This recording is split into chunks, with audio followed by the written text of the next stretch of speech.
This is LBC, leading Britain's conversation with Beverly Turner. Call 0345 6060 973. Tweet at LBC. Text 84850. Beverly Turner, Sunday mornings 10 till 12 on LBC.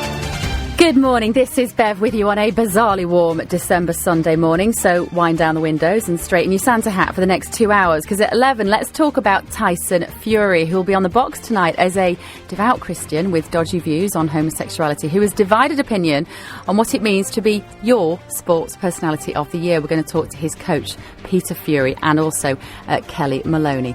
But first, the UK has seen a dramatic increase in the number of newborn babies who are taken into care. More than 40 every single week in this country, up from only 15 a week 5 years ago.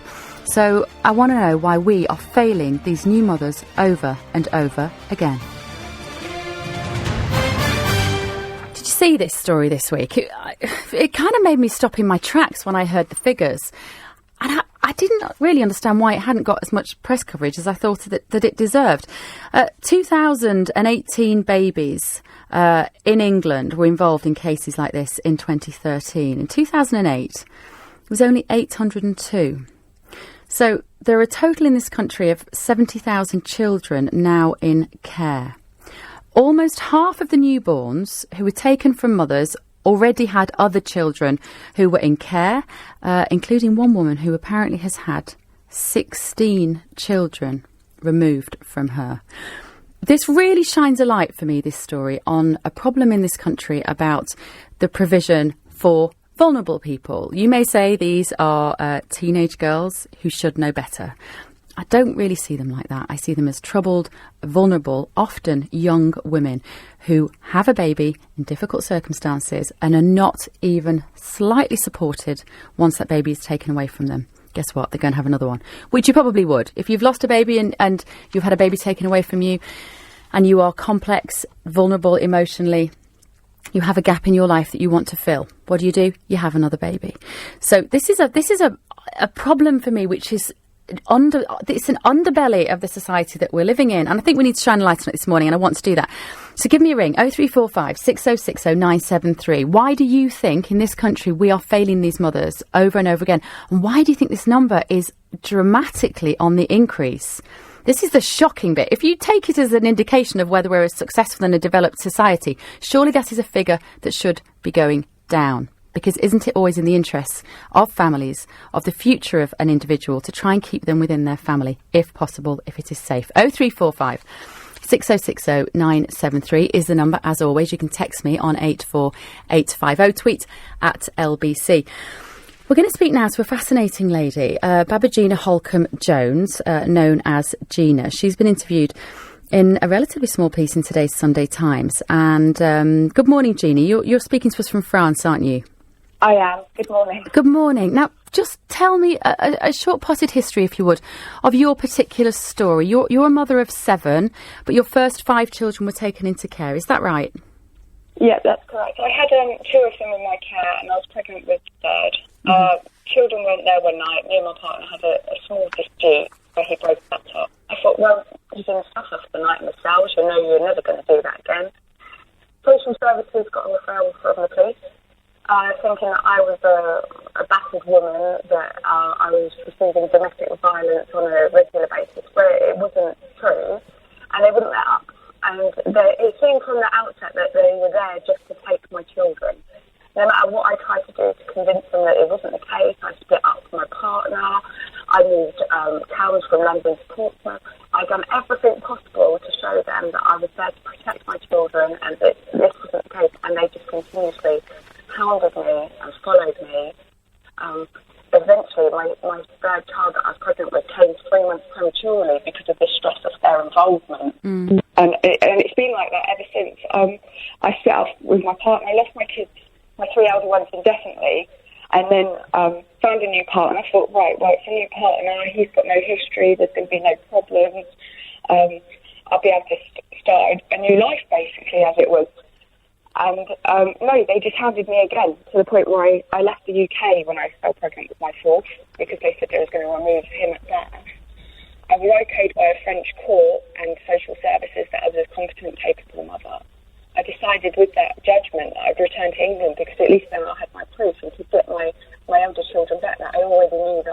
had already cared for rather than going in care or going for adoption. Yeah. The UK social services wouldn't listen to that French judgment. Now, hang on, France is as good a country as the UK. It's not a backward country. It's not a third world country. It's an advanced country all the same. But the UK wouldn't listen. They said that's what's happened in France. That's not what's going to happen here. Gena, I hate to interrupt you. It's not a great line. I don't know whether you can hold the phone slightly differently. I know you're calling us on a mobile from France, but I really want to hear your story because I think it's fascinating. Let's try again. So you'd been judged to be a competent and capable mother over in France. You returned to the UK to try to get your 3 children back. What happened then? They took my 4th and 5th child, saying that my ex-partner still posed a risk.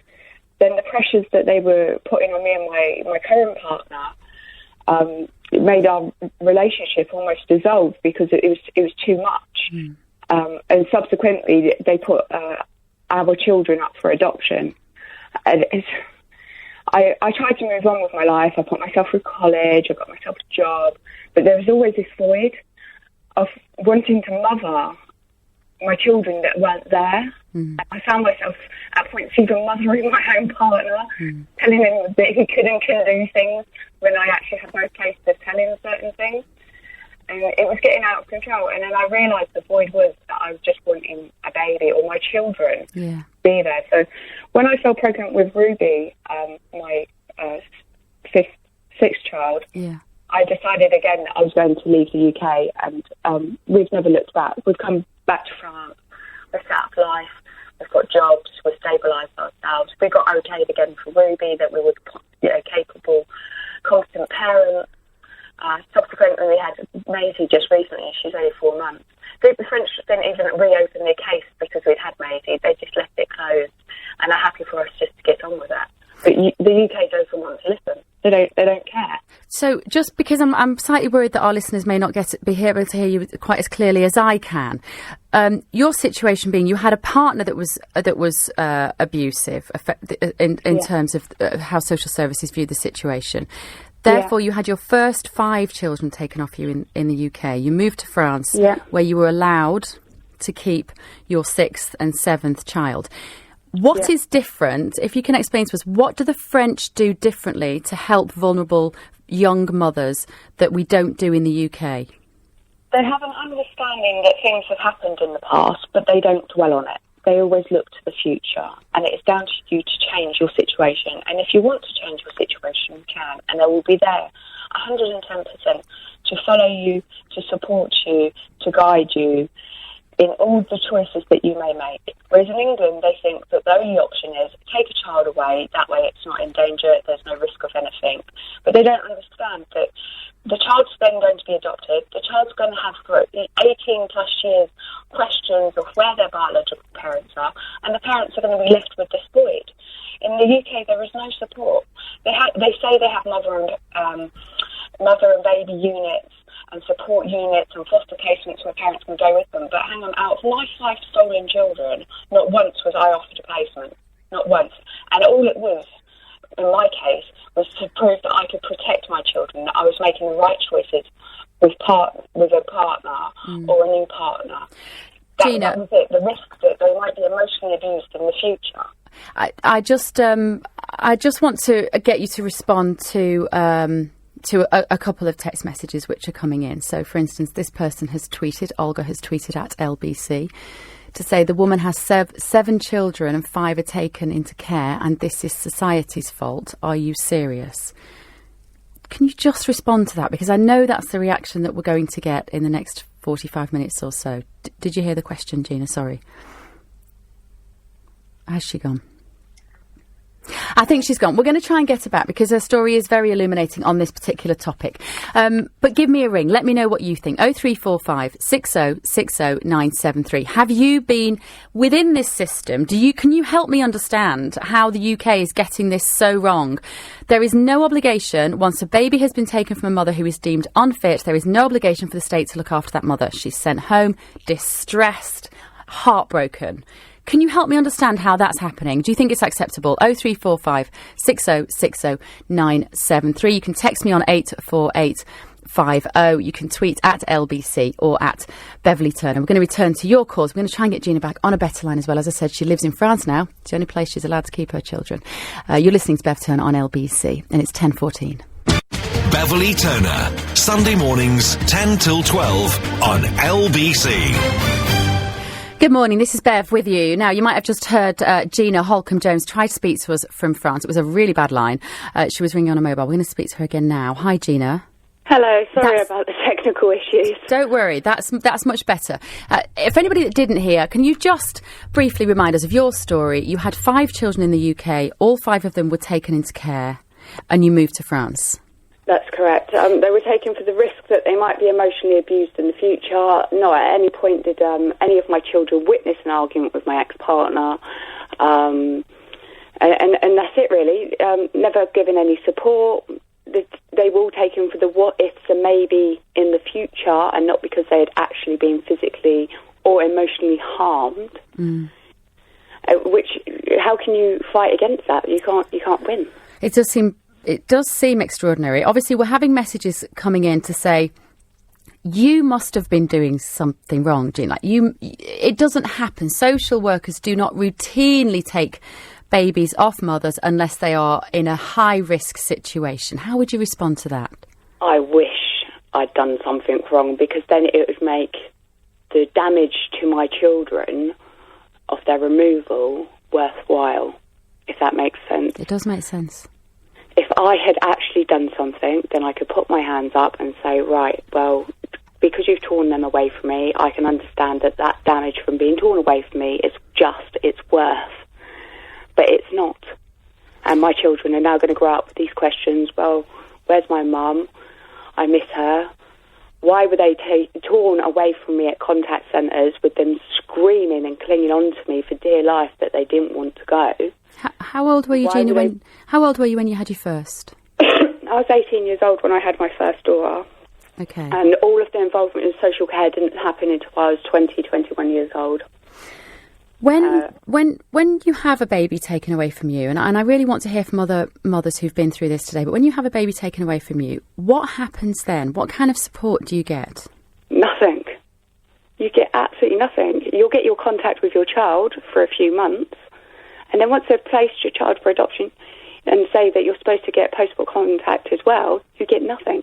You get no communications with your child at all, not even post-op contact, which you're supposed to get twice a year. You get no support, no psychotherapy. You get nothing. It's like something out of Victorian England. I kind of can't believe it's true. And this is why this story caught my eye this week. This is why I felt like I had to talk about it this morning. Tell me what happens in France, which is where you now live. In France, there's no such thing as forced adoption. So they are there forever working with parents and trying to better the situation. With me, they've always given me my utmost support.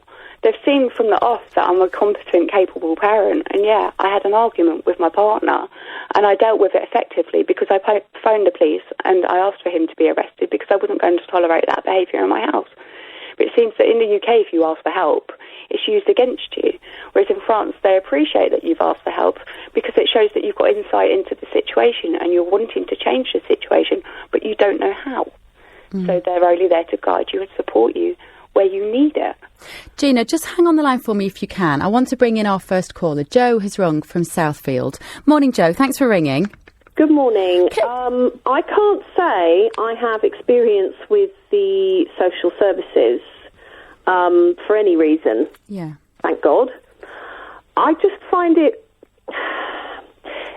You see, it's like me sitting here in judgment over somebody else in their relationship that I wasn't in, that they were. Yeah. But it's like, if you're having issues with your partner, why carry on having kids?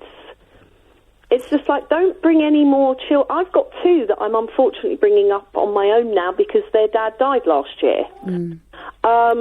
And it's hard, isn't it, Joe? It's difficult. Yeah. It's flipping hard being a mum, whether you're a single mum or a mum with a partner. It's incredibly challenging. Well, even with you still I can't even think about 5. But, carrying on having kids even after that fact, to have 7, just... Gena, I don't know, there doesn't seem... the logic to me is a bit why don't I just sort of sit with myself after I've had 5 children taken away from me? And I find it really hard to believe that social services would do that for no good reason. Gena, respond to that. I'm sorry, but firstly, you've still got your children. You don't understand what it's like to have this. I've got my children for a reason, though, haven't I? Yeah, but in the UK, with the UK judges and the way the law sits, they can remove a child for the risk that it might be emotionally abused in the future. Now, for your sake, my dear, God forbid that your child breaks an arm accidentally at home and you go to the hospital, because I tell you then, you will feel the full raft of social service. I'll tell you what did happen to me. My son kept getting these chest infections, yeah? And I kept taking him, because it was happening out of hours, to A&E. Because he was coughing so badly, he was almost making himself sick, and it just wasn't good enough that I had to wait till Monday morning. So because I went X amount of times, that automatically triggers social services to come and pay you a visit. And what was that like, Jo?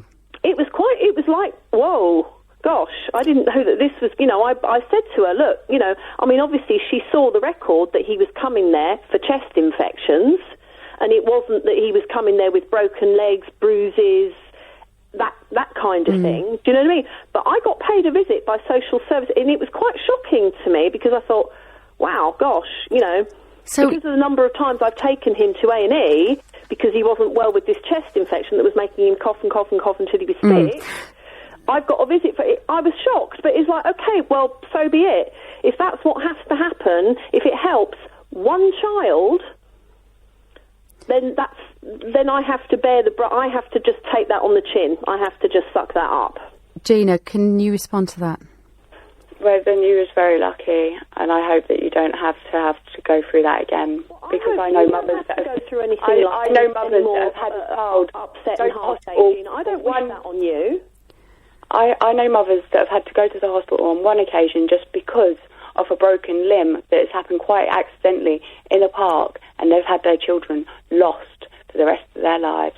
Well, my children have been removed. The risk that they might be emotionally abused in the future, the risk that they might witness me argue with one of their dads.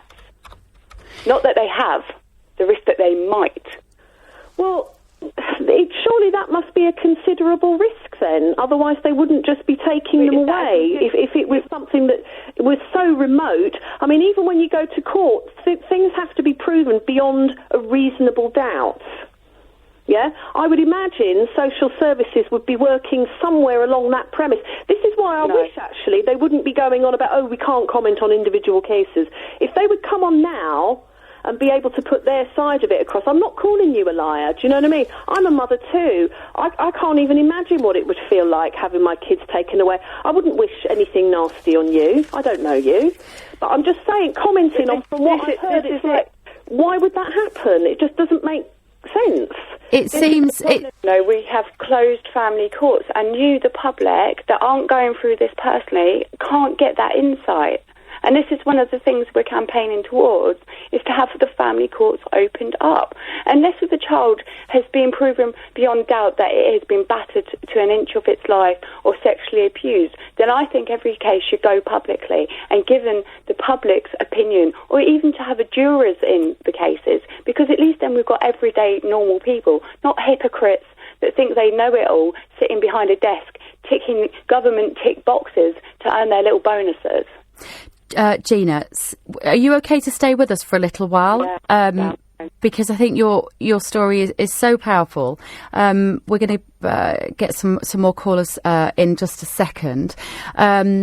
Instead of taking, somebody's tweeted, Thomas has tweeted at LBC, so instead of taking children from the mother for economical reasons, why don't we fire a few of social services employees and subsidise families? I take his point. He's talking about cost, isn't he? He's talking about a redistribution of funds. What do you think would help, in a very practical sense, what would help someone like you at 18 years old, very young, very vulnerable, with a first baby that social services are looking at and saying we should probably take that baby away because there is a likely future risk? What would have helped you then? Right, I'm going to tell you straight away. Firstly, it's understanding to different people with different lifestyles, because not one family is brought up exactly the same as any other family within the UK. Your parents done it differently to my parents and so on and so forth. But social services will pay a foster carer £400 to £600 per week, and I mean per week, per child, to look after that child. Now, if you've got a family that is suffering because they're on benefits, they haven't got the right support, they've got a house in a bit of squalor, or they're having financial difficulties, which is then impacting the relationship between a mother and a father, which is then causing conflict in the relationship. Why don't you go and give that money to those families rather than paying someone independently to take your child away from you? Go and give money to the families and support them and put in more groups and more people to be able to go out and actually visit families and spend time in their homes to actually change things, because this is it, social services, social economics. But what would you what would you have spent that money on? Because I can hear the phones ringing off the hook now saying, brilliant, so we're going to give taxpayers' money to single mums who get themselves into this position, and we're expected to fund their choice of lifestyle. No, it's not about choice of lifestyle, because you have to have a minimum standard. Now, if a parent is not calculating their benefits properly, or if their benefits isn't enough, because benefits really is the bare minimum that you can just not get by. And if you've already got debt, well, you're never going to get out of that hole. But to put it towards things that they need within their home, and to send, rather than sending your child away to a stranger, send someone into the home to correct the issues. That's the big thing for me, I think, is the fact that it's hard enough being a new mum. Never mind if you're on your own, you've got no job, you've got no money, you're struggling. You might have a drink problem, you might have drug problems. Surely the aim that we should be, surely the goal that we should be aiming towards as a society is to keep families together. We know in the long run, statistically, children are less likely to turn to crime. They are less likely to have psychological and personality disorders as adults if they are in a stable background with a stable family home. We're letting down a lot of these families, aren't we? I can see calls on the board to tell us that actually it's going to be the fault of the mothers. Gena, stay with us, won't you? We've got some more calls coming up. Just to remind you why we're talking to Gena Holcombe-Jones. She had 5 children in this country. They were taken into care. She went to France. She had 2 children. She was judged to be a fit and competent mother. She's talking to us now. Does she sound fit and competent to you? She does to me. Give me a call, 0345 6060 973. You're listening to Bev Turner on LBC. News headlines time now at 10:30. Beverly Turner, Sunday mornings 10 till 12 on LBC. The UK has seen a dramatic increase in the number of newborn babies who are taken into care, more than 40 every week now in the UK. Only 5 years ago, it's about 15 a week. So we're just discussing this and wondering why this has happened. And critically, many of these mothers have more and more and more children. One woman reportedly had 16 babies taken into care. This was a report that was out this week by academics at Lancaster University, Brunel University and the Tavistock and Portman NHS Foundation Trust. And they wanted to shine a light on this. Well, they didn't necessarily want to shine a light. This was the results of their findings. I want to shine a light on it. The huge rise in the number of newborns subject to care proceedings. There is some talk from some people who work for charities in this area that this is because there are new government targets for adoption. That's why families are not being encouraged, supported to stay together, because there are targets for adoption. What do you think? 0345 6060 973. And after 11 o'clock, we're going to be discussing Tyson Fury tonight, of course. Sports Personality of the Year, World Champion Heavyweight Boxer. He might be your Sports Personality of the Year tonight. And he made some very controversial comments, didn't he, in the last couple of weeks about gay people, about women. There's a petition to take him off the list. I'm going to tell you why he has to be on that list. And I want to hear your opinions on that after 11. Are you going to be voting for him? And if so, why? Because there's going to be a lot of political voting tonight, isn't there, because of what Tyson Fury said. But now we've kept Gena with us just for a little while longer. Gena Holcombe-Jones is a mum who had 5 children in the UK. She had them all taken off her. She went to France. She's had 2. She's stayed with us. We're going to go to Rob in Gateshead first of all, though. Good morning, Rob. Good morning. Hello. Tell me your thoughts on this. Well, back in the 1980s, I used to be a nursing team leader to a mother and baby unit in London. And there was a professor who was actually a consultant on the unit who complained about one of the social workers and the way she was conducting cases. His complaints had been ignored by Southwark Social Services. When I went there, I found actually what he was saying was true. Now, it seemed to be that social services had a sort of attitude towards medical doctors, that they didn't really want to take it too seriously what they said. They thought they were at a higher level of making a judgment. And we had a case where there was a guy who had been with a woman who he'd married. She had a psychotic illness. It turned out she had like a personality disorder as well.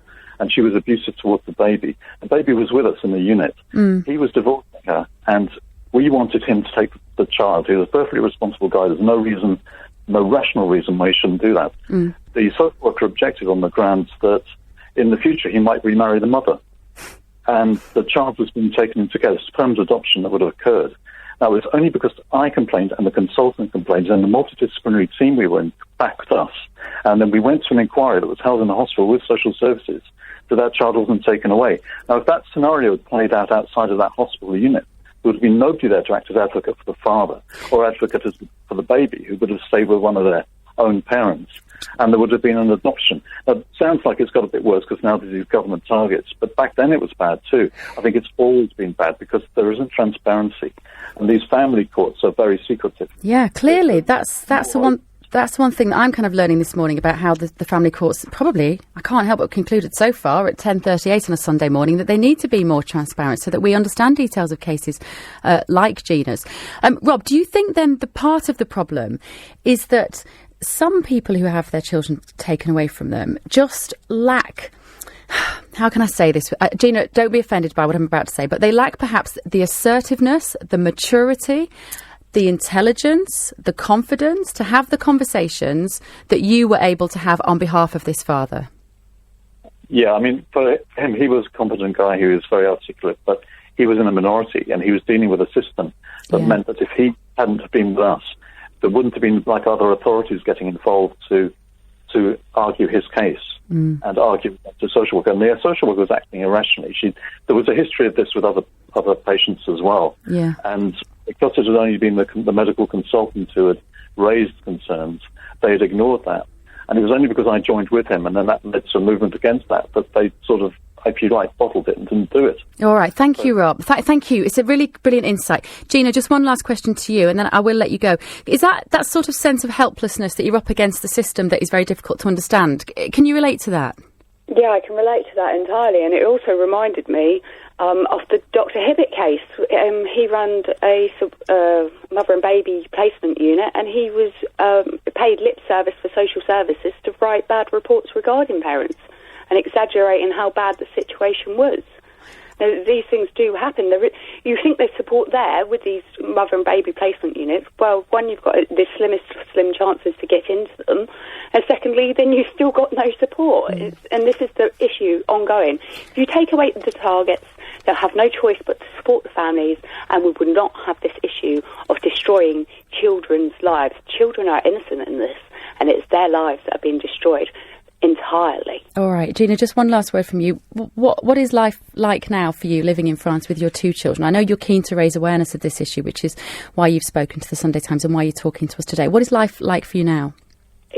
It's brilliant because I have my children, and my girls are adorable, and they're going to prove to their older siblings that I was a good parent. But also it's very tough because I've met my children, I know them, I've heard them, and now I don't have any of that contact or knowing even what my children look like.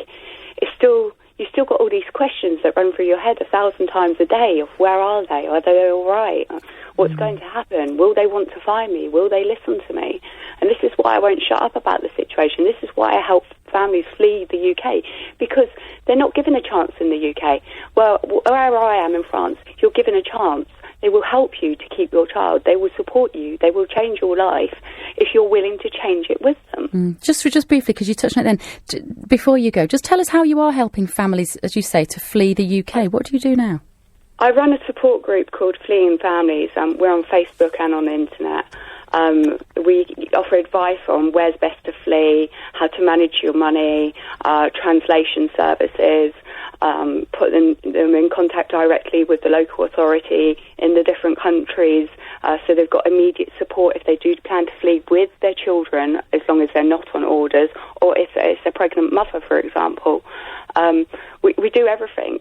If we've got a family that can't leave the UK and we know of other services that are available with regarding solicitors or supports that can be put in place, we will do that. We're doing ultimately social services job that they should be doing in the UK, and it's not on. All right, Gena Holcombe-Jones, thank you very much for joining us this morning from France. It's quite shocking, isn't it? Just helping families to flee. 0345 6060 973 is the number you need. Rob in D in Stamford Hill. Morning, D. Good morning. Good morning. What made you pick up the phone?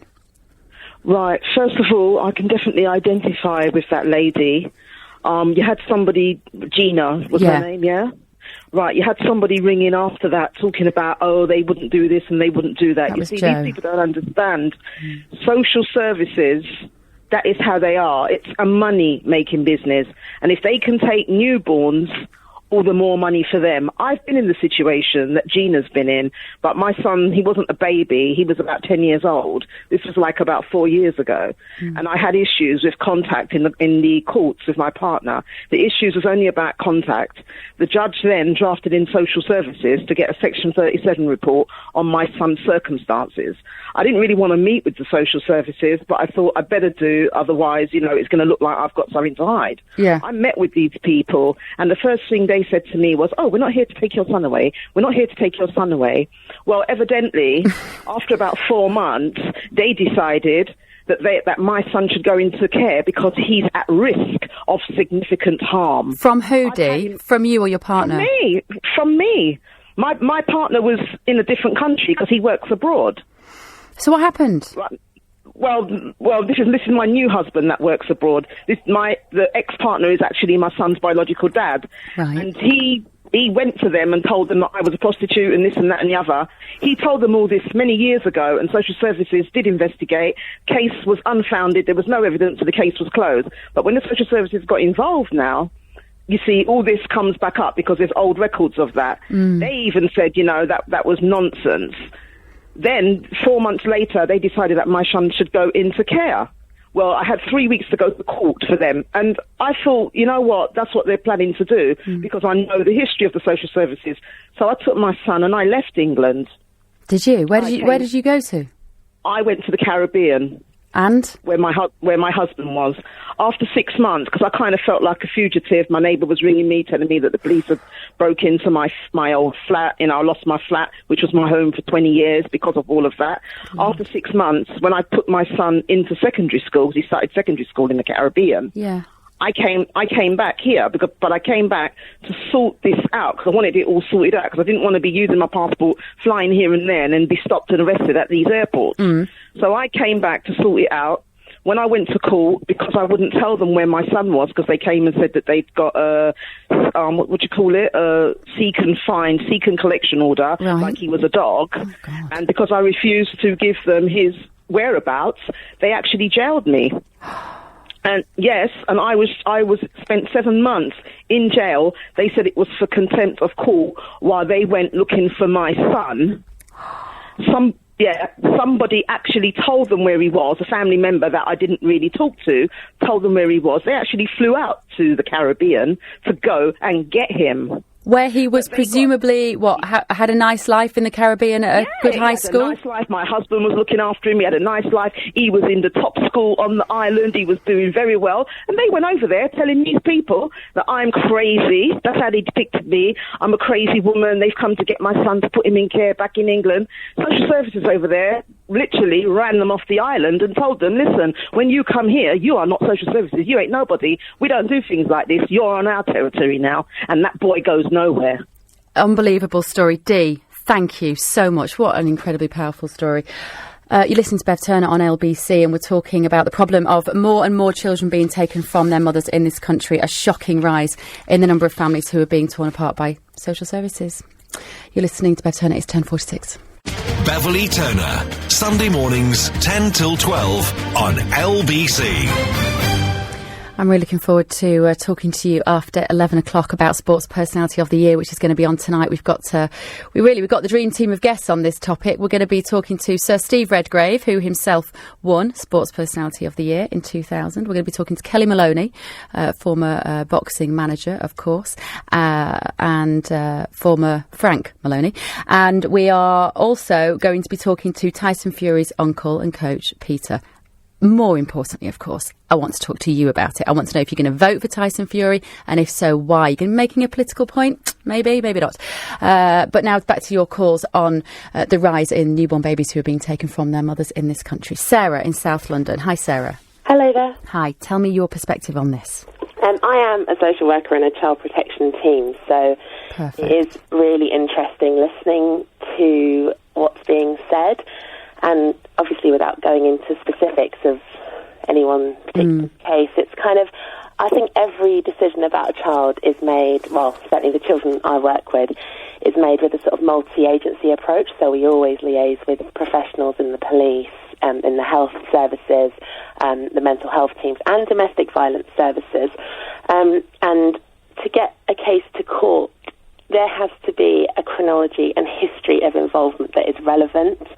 So I really struggle with hearing that, we're taking children off and we're getting payments for these children, because it just is not the case. And the payment thing just didn't feel particularly true. That rang a bit hollow for me, Sarah. I don't completely understand what Dee was saying in terms of... I was going to say, I've never, ever seen an email or a policy, as an employee of the local government who, coming out saying, we'll get X amount for a child. If anything, it costs hundreds of thousands to take a case to court, to pay for the barristers, the solicitors, the social work time, the expert reports, the different sort of people that we have involved in any given court case. I get all that, Sarah, but listen, you're the perfect person to answer this for me then. Why is all of that money being spent on getting to the bottom of the situation and taking the baby away from its mother? Because ultimately that's the aim of that process, to decide whether that is the right or the wrong course of action to take.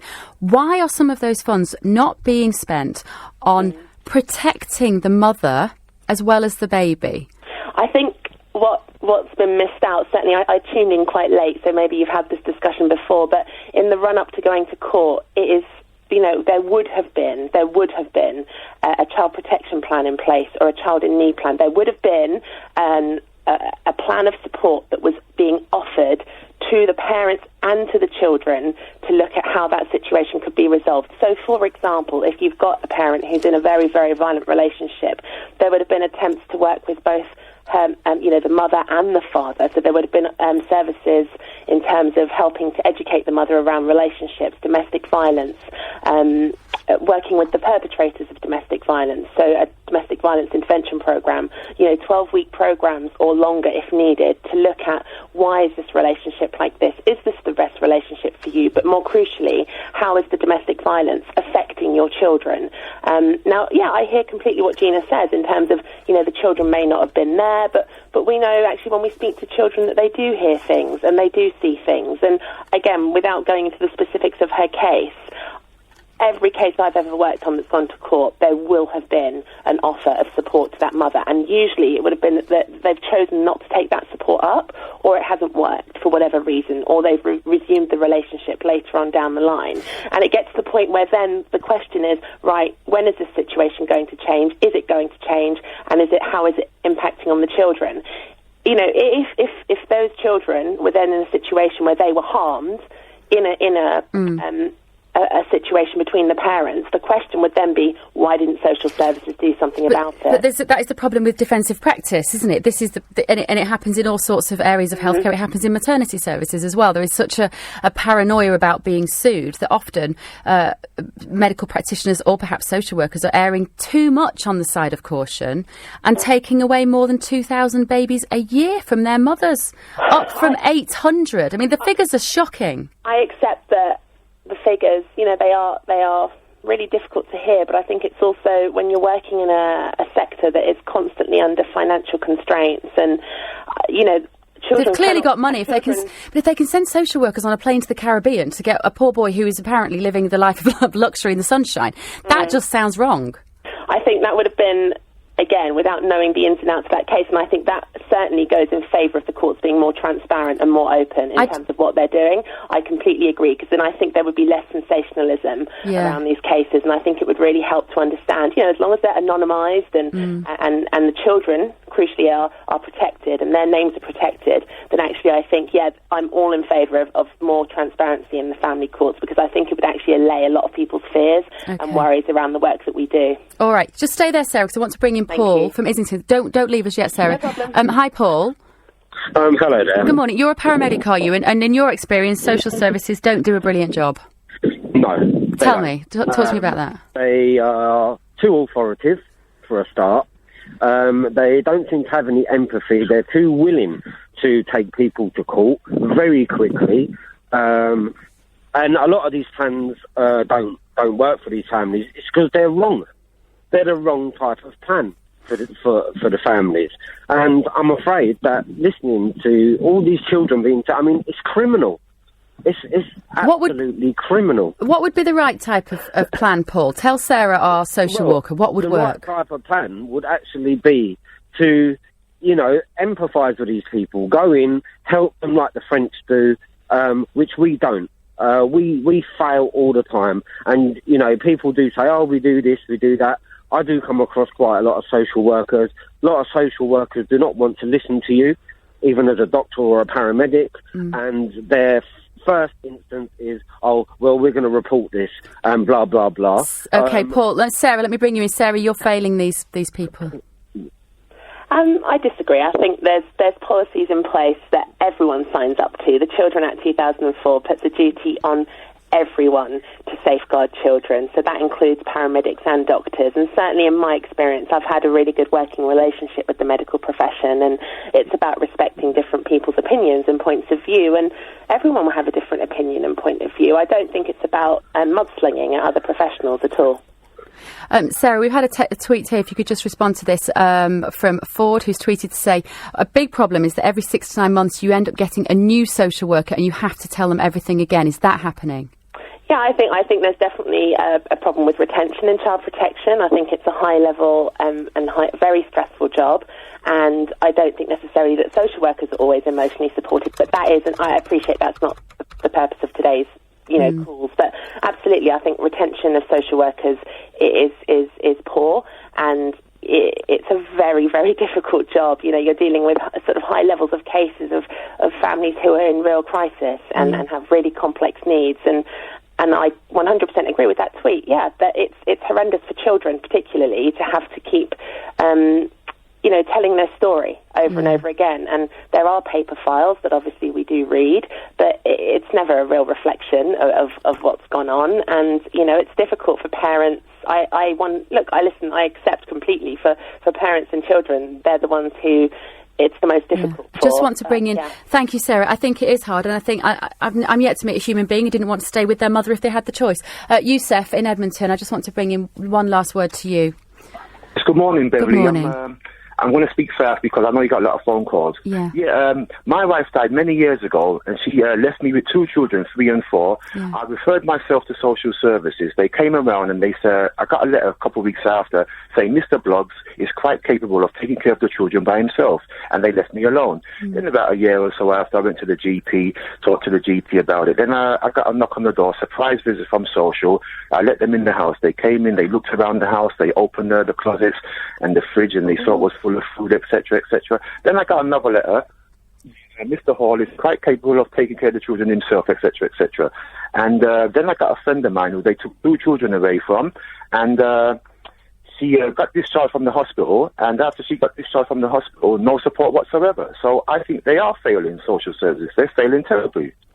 Well, that's the only thing we can conclude. Youssef, thank you so much. Whatever you think of the life choices, if you want to describe it as that some of these young mothers are taking, we are failing them. I'm sorry, we just are. The drive has got to be to keep families together, and if more and more families are being torn apart, that's a failure. Thank you. I'm so sorry if I didn't get to you. I know I've got a board full of calls that I didn't manage to get round to. No doubt we will visit this again today, and I just want to thank Gena Holcombe-Jones as well for telling us her story this morning.